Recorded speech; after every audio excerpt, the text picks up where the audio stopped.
ननद फूला गिनवा ननद फूला गिनवा आई गई राजा ननद फूला गिनवा ननद फूला गिनवा आई गई राजा। ये हमारी ननदिया कई बड़ी बड़ी अखिया हमारी ननदिया कई मतलब हमारा अगर हो सका तो उनसे छोटा हो। हमारी ननदिया कई बड़ी बड़ी अखिया बड़ी बड़ी अखिया हो बड़ी बड़ी अखिया ननद छिनर पनवई ननद छिनर पनवई में मारी गई राजा ननद छिनर पनवई ननद छिनर पनवई में मारी गई राजा। ननद फूला गिनवा ननद फूला गिनवा आई गई राजा। एक लाइन है ज़बरदस्त अपने हस्बैंड के लिए सुनाऊंगी मैं, छोटा सा प्रयास क्योंकि आप लोगों को भी जल्दी है जाना है दूर जाना है भैया जी को मैं सुनाऊंगी। बहुत प्यारा सा है और एक भैया के चैनल पे वायरल भी हुआ, आप लोग देखेंगे संतोष कवि के चैनल पे। बहुत प्यारा सा गीत फर्स्ट गीत हमारा था अपने हस्बैंड जी के लिए मैं गाई थी कि राजा तो हरिया किली हमारी जेब में पड़ी पिया तो हरिया किली हमारी जेब में पड़ी हे जेब में पड़ी हमारी जेब में पड़ी राजा तो हरी अकेली हमारी जेब में पड़ी पिया तो हरी अकेली हमारी जेब में पड़ी। हे अपन मम्मी बोलई बा कुछ देवई के परी अपन मम्मी बोलई बा कुछ देवई के परी हे अपन मम्मी हम बोलैबे कुछ मिलबई करी तू तो सासू बोलैबे कुछ देवई के परी हम तो मम्मी बोलैबे कुछ मिलबई करी राजा तो हरी अकेली हमारी जेब में पड़ी पिया तो हरी अकेली हमारी जेब में पड़ी ही अपन भाभी बोलैबा कुछ देवई के पड़ी अपन भाभी बोलैबा कुछ देवई के पड़ी अपन भाभी बोलैबे कुछ मिलबई करी राजा तो हरी अकेली हमारी जेब में पड़ी जेब में पड़ी राजा जेब में पड़ी पिया तो हरी अकेली हमारी जेब में पड़ी सैया तो हरी अकेली हमारी जेब में पड़ी अपन बहिनी बोलैबा कुछ देवई के पड़ी अपन दीदी बोलैबा कुछ देवई के पड़ी अपन बहिनी बोलैबे कुछ मिलबई करी पिया तो हरी अकेली हमारी जेब में पड़ी। मेरे साथ में जिनको आप देख रहे हैं लोक गायिका हैं प्रांजल पांडे जी, लगातार अपने गानों के माध्यम से लोगों के दुखों को दूर कर देती हैं। जैसे एक झाड़ फूल बाबा जी होते हैं वैसे मैम जब गाना गाती हैं तो बड़े बड़े लोग बुजुर्ग हों चाहे युवा हों ठंडी हो चाहे बरसात हो, ठंडी होगा तो बिस्तर में देखेंगे और धूप होगा छाँव में देखें। लेकिन मैम के उस गाने को लोग सुनते हैं क्योंकि जब कोई कवि या कोई कवित्री कोई कुछ लिखता है तो पूरा समाज की हर चीज़ दिखा देता है। वैसे ही मैम सबसे बड़ी महानता मैं कहूँगा कि मैम खुद ही लिखती हैं खुद ही गाती हैं। इस तरह बहुत कम लोग मिलेंगे कि दोनों काम करते हों। तो मैम से आज हम आपको हम 4 से 5 गाने सुनवाएंगे, आप आनंद लीजिएगा। आप जहाँ भी बैठे हों, खेत में, पेड़ पर, कहीं भी हों, आनंद लीजिए केवल बस। मैम कोई गाना शुरू कीजिए आप। सबसे पहले भैया के चैनल के माध्यम से जितने भी हमारे दर्शक देख रहे हैं सबको मेरा तहे दिल से धन्यवाद और आप लोग स्वीकार करिएगा। और भैया के चैनल के माध्यम से जितने भी गीत जा रहे हैं जितने भी क्राइम रिपोर्ट जा रहा है आप लोग ज़्यादा से ज़्यादा शेयर करिएगा क्योंकि भैया लोग भी बहुत मेहनत करते हैं। क्योंकि आप लोग जान सकते हैं जो लोग ठंडी गर्मी बरसात का मौसम ये नहीं रहता है कि आप अपने घरों में रह के अपने काम को कर रहे हैं, ऐसी बात नहीं है। आप लोग बाहर से बेचारे गर्मी बरसात ठंडी देखते नहीं हैं, ये लोग अपने कार्यों में बिजी रहते हैं। आप लोग इनके चैनल को जरूर सपोर्ट करिएगा। मैम अब जब बात ही आप बोली दे रहे हैं क्या खाती हैं आप इतना मीठा बोलती हैं? मैं क्या खाती हूँ भैया जी, जो घर में आप लोग खाते वही मैं भी खाती हूँ और मैं क्या कहूँ, मैं मीठा भी बोलती हूँ और मैं बहुत तीखा भी बोलती हूँ क्योंकि लोग मुझे मीठे में कम पसंद करते हैं, तीखे में ज़्यादा पसंद करते हैं। स्थितियों के ऊपर है भैया जी। आप इतना गाना लिखती हैं मैम, तो अब हम पहले से गाने पे आते हैं क्योंकि आप पति बाहर हैं अब मैं उसके बारे में नहीं कुछ कह पाऊंगी। वो गाने किस तरह के आप लिख देती हैं, उन गानों के ऊपर गाना गाती हैं आप। गाइए पहले आप। बिल्कुल, मैं एक गीत सुनाऊंगी भैया के चैनल के माध्यम से। बहुत ही प्यारा गीत है, वो भी सोहर का उठान फर्स्ट गीत में सुनाऊंगी। बहुत तेज वायरल हुआ था हमारे गीत के माध्यम से। जब देवर जो भाभी को लेकर फरार हुआ, जब उसके पत्नी को लड़का होगा तो सोहर गाया जाएगा। बिल्कुल, सोहर शुरू हो गया कि ललना हमार हो पलनावा में झूला झूले, ललना हमार हो पलनावा में झूला झूले। नाही सासू देवता मनाए, नाही सासू पियरी मांगे, नाही सासू देवता मनाए, नाही सासू पियरी मांगे। सासू हमार हो, सासू हमार हो, ललनावा के नाना मांगे। सासू हमार हो, ललनावा के नाना मांगे। सासू हमार हो, ललना हमार हो पलनावा में झूला झूले, ललना हमार हो पलनावा में झूला झूले। नाही जठनी पिपली पीसे, नाही जठनी नेग मांगे, नाही जठनी पिपली पीसे, नाही जठनी नेग मांगे। जठनी हमार हो, ललनावा के पापा मांगे। जठनी हमार हो, ललनावा के पापा मांगे। ललना हमार हो पलनावा में झूला झूले, ललना हमार हो पलनावा में झूला झूले। नाही ननदी काजल लगावे, नाही ननदी नेग मांगे, नाही ननदी काजल लगावे, नाही ननदी नेग मांगे। ननदी हमार हो, ननदी हमार हो, ललनावा कई मामा मांगे। ननदी हमार हो, ललनावा के मामा मांगे। ललना हमार हो पलनावा में झूला झूले। हमारे दर्शकों ये गीत कैसा लगेगा कमेंट में ज़रूर बताइएगा। हाँ दोस्तों, आपने देखा उसी में कितने कितने लोगों का मैम ने नाम ले लिया। यही सब गाने हो जो सामाजिक होते हैं, पारिवारिक होते हैं। अगला गाना सुनवाते हैं मैम के द्वारा, क्योंकि जब तक मैम सुनाएं तो हम सुनते रहेंगे। अगला गाना मैम एक छोटा सा चुटकुला गीत है, ये भी बहुत वायरल गीत है। देथी पड़ोसिनी नजर आई, हमारे हस्बैंड को भी बहुत नजर लगता है, आप लोग सुनिएगा गीत के माध्यम से। कि देथी पड़ोसिनी नजर आई, बलम तू है कहाँ चोराई। देथी पड़ोसिनी नजर आई, अरे हो नजर आई, बलम तो है कहाँ चोराई। जो तू ही होता राजा कागज की पुड़िया, जो तू ही होता राजा, जो तू ही होता राजा कागज की पुड़िया, कागज की पुड़िया हो, कागज की पुड़िया। अरे अचरा में लेत गठी आई, अरे हो गठी आई, बलम तो है कहाँ चोराई। अचरा में लेत गठी आई, अरे हो गठी आई, बलम तो है कहाँ चोराई। देथी पड़ोसिनी नजर आई, अरे हो नजर आई, बलम तुम्हें कहाँ चोराई।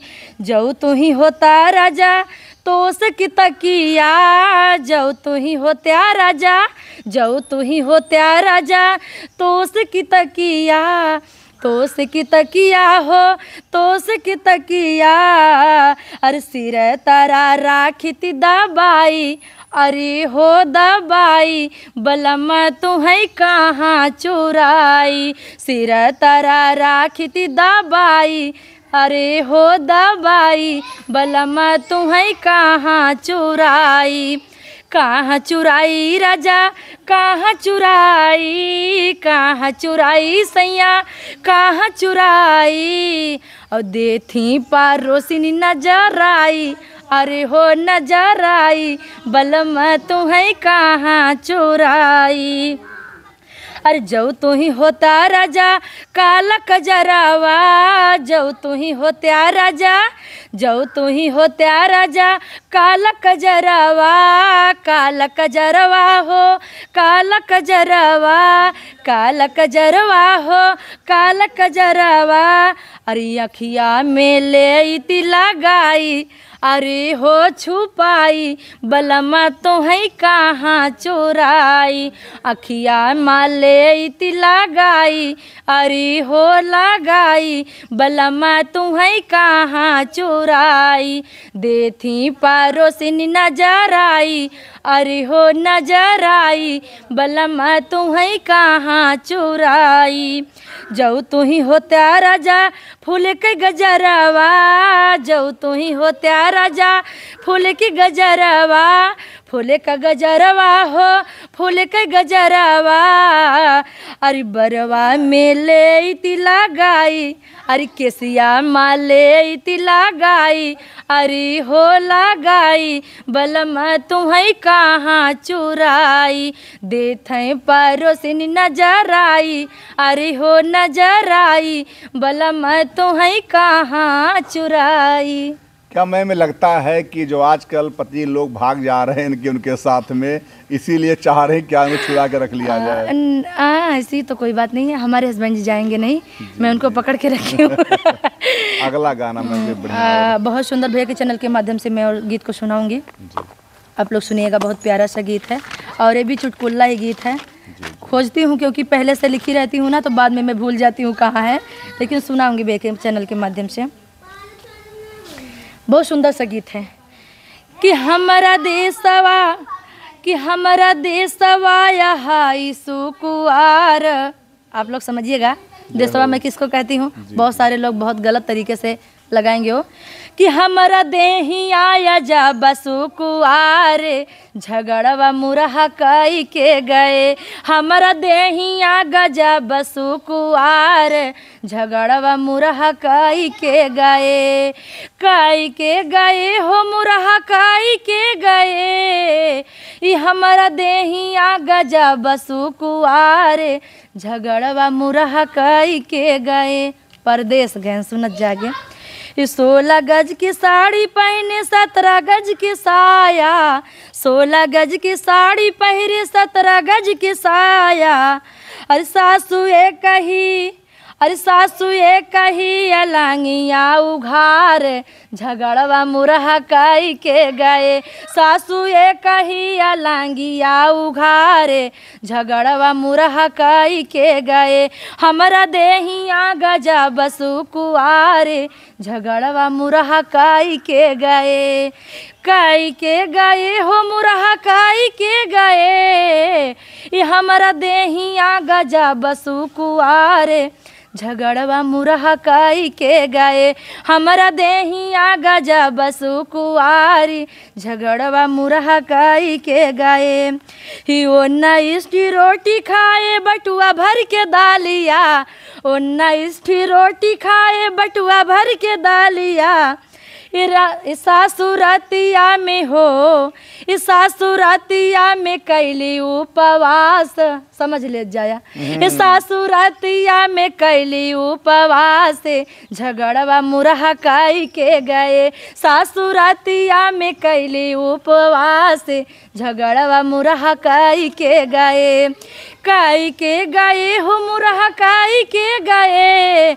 अरे मोरी देहिया गजा बसु कुआरे, झगड़वा मुरहा कई के गए, मोरी देहिया गजा बसु कुआरे, झगड़वा मुरहा कई के गए। 19 लड़का भैले 20 रह गे पेट हो, 19 लड़का भैले 20 रह गे पेट हो, अरे सासू का बहू ना भाई, आगे की लाइन सुनत जा, कि सासू का बहू ना भाई पिया से भेंट, झगड़वा मुरहा कई के गए, सासू का बहू ना भैले पिया से भेंट, झगड़वा मुरहा कई के गए, हमारा देहिया गजा बसु कुआर, झगड़वा मुरहा कई के गए। मैं आप सब गाना गाती हैं, हाँ। तो मैं देखता हूँ कि पूरे तन मन धन से उसमें आप लीन हो जाती हैं। बिल्कुल भैया, हमारी जो भाभियाँ मिलने के लिए रहती हैं, आती हैं हमारे पास, वो भी यही कहती हैं कि आपकी निगाहें हटती नहीं है, तो बस आप सबका प्यार है भैया जी। एल्बम गाना भी आप तक गाई हैं? हाँ बिल्कुल गाई हूँ भैया जी। थोड़ा सा एल्बम में भी एक और एक ड्यूट का गाना मैं गाई हूँ। हमारा और महेंद्र भैया एक सिंगर हैं, उनका ड्यूट का गाना है और वायरल भी है, बहुत अच्छा चला है। 7.5-8 लाख प्लस चल रहा है अभी। तो मैं सुनाऊंगी। उनकी लाइन थी, ड्यूट का है कि राजा हमारी लाइन थी कि राजा हमरे माने तू ही भावा थया, जब हंसतई महलिया में आवा थया। राजा हमरे माने तू ही भावा थया, जब हंसतई महलिया में आवा थया। हमारी तो उनकी लाइन थी कि रानी हमरा कहा तू ही करतीऊ नाय, रानी हमरा कहा तू ही करतीऊ नाय, हमरे मम्मी कई गोड़वा दबऊतीऊ नाय। तो हमारी लाइन थी कि राजा मम्मी तो हार बड़ी झगड़ा करें, पिया मम्मी तो हार बड़ी झगड़ा करें, मोरा भैया भतीज गरियावा थी, मोरा भैया भतीज गरियावा थी। और एक गाना हमारा और ट्रेंडिंग का है, हमारे हस्बैंड के साथ है, सोहर गीत है और बहुत सुंदर सा है वो भी गीत। मैं सुनाऊंगी भैया के चैनल के माध्यम से कि लाली पलंगिया बैठी प्यारी धना पिया से आरज करई, राजा से आरज करई हो। राजा आई गईले गरामी के दिनवा घरा के चला, औता घरा के चला औताऊ हो। पिया आई गईले गरामी के दिनवा घरा के चला, औता घरा के चला औताऊ हो। तो उनकी लाइन थी कि बोलिया ता तू ही धना, बोलियो बोलाहियो नाही, जानियो बोलाहियो नाही, जानियो हो। धना भेजी दे बई पंखा यौको, लरवा घरे का नाही, आई बई घरे का नाही, आई बाई हो। तो हमारी लाइन थी कि बोलिया ता तू ही राजा, बोला बोलाहियो नाही, जान्या बोलाहियो नाही, जान्याऊ हो। राजा आई गईले ठंडी के दिनवा घरे का चला, औत्या घरे का चला औत्याऊ हो। उनकी लाइन थी कि बोलिया ता तू ही धना, बोलियो बोलाहियो नाही, जानियो बोलाहियो नाही, जानियो हो। धना भेजी दे बई गद्दा यौरा, जैया घरे का नाही, आई बई घरे का नाही, आई बाई हो। तो उनकी लाइन थी कि बोलिया ता तू ही राजा, हमारी लाइन है कि बोलिया ता तू ही राजा, बोला बोलाहियो नाही, जान्या बोलाहियो नाही, जान्याऊ हो। राजा आई गईले बरखा कई दिनवा घरे का चला, औता घरे का चला औत्याऊ हो। उनकी लाइन है कि बोलिया ता तू ही धना, बोलियो बोलाहियो नाही, जानियो बोलाहियो नाही, जानियो हो। धना छपरा से बिल्डिंग बना, वही बई घरे का नाही, आई बई घरे का नाही, आई बाई हो। हमारी लाइन थी कि बोलिया ता तू ही राजा, बोला बोलाहियो नाही, जान्या बोलाहियो नाही, जान्याऊ हो। राजा 8 हो महीना वागा, रब से घरा के चला, औता घरा के चला औत्याऊ हो। हस्बैंड जी बहुत निर्दयी हैं, वो क्या कहते हैं सुनिएगा भैया जी कि बोलिया ता तू ही धना, बोलियो बोलाहियो नाही, जानियो बोलाहियो नाही, जानियो हो। धना भेजी दे बई सोठमा, सलवा घरे के नाही, आई बई घरे के नाही, नहीं आई बाई हो। हमारी लाइन थी, बहुत निवेदन कर रही थी, आए थे लेकिन लेट में आए थे, सुनिएगा कि बोलिया ता तू ही पिया बोला बोला ह्यू नाही जाना बोला ह्यू नाही जाना ऊ हो राजा हमारे जे जाना मेला लनवा घरे का चला औता लाला ना पापा कहीं आई हो रीला पापा कहीं आई हो। हस्बैंड जी की बहुत कटुक वचन, आप लोग सुनिएगा लाइन कि बोलिया ता तू ही रानी बोलियो बोला ह्यू नाही जानियो बोला ह्यू नाही जानियो हो इधना नैहारे से हो इधना नैहारे से बीरा ना बो लावो लाला ना पापा कहीं है लाला ना पापा कहीं आई हो। उनके सोच बहुत गंदी रही मतलब भैया हमारे सबका भाई अब हमरे सबके घरे आवे और लड़के पापा कहें उचित ना परत, लेकिन हस्बैंड के सोच बहुत गंदी रही। आप सबका कमेंट में कैसन लगी कमेंट में जरूर बताओ जी। मैं लास्ट में कोई ऐसा गाना जो आपके दिल को छूता होगा, बिल्कुल मतलब बिरह में, जैसे सबसे अच्छा गीत मजा आया, अच्छा था बिरह में आपको डूब गई हूँ, हाँ। कोई ऐसा गाना गाइए, कोई है गाना उसमें कोई? बहुत गीत हैं भैया, प्रेमी लेकिन कोई प्रेमिका वाला।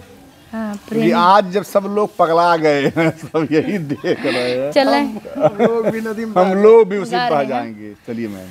इसी कहर पे दूध बाबिलार का करी मोरे नैहरे में यारी बा बलमुआ का करी मोरे नैहरे में यारी बा बलमुआ का करी बलमुआ का करी मोरे सजनवा का करी मोरे नैहरे में यारी बा बलमुआ का करी मोरे नैहरे में यारी बा सजनवा का करी। अरे पुलिस थाना को तवाल का करी अरे पुलिस यो थाना को तवाल का करी मोरे नैहरे में यारी बा बलमुआ का करी मोरे नैहरे में यारी बा बलमुआ का करी। सीकहर पे दूध बाबिलारी का करी मोरे नैहरे में यारी बा बलमुआ का करी मोरे नैहरे में यारी बा बलमुआ का करी। बलमुआई है करी बलमुआई है करी हाथ पैर तोड़ दे बलमुआई नहीं आज के बलमुआ था।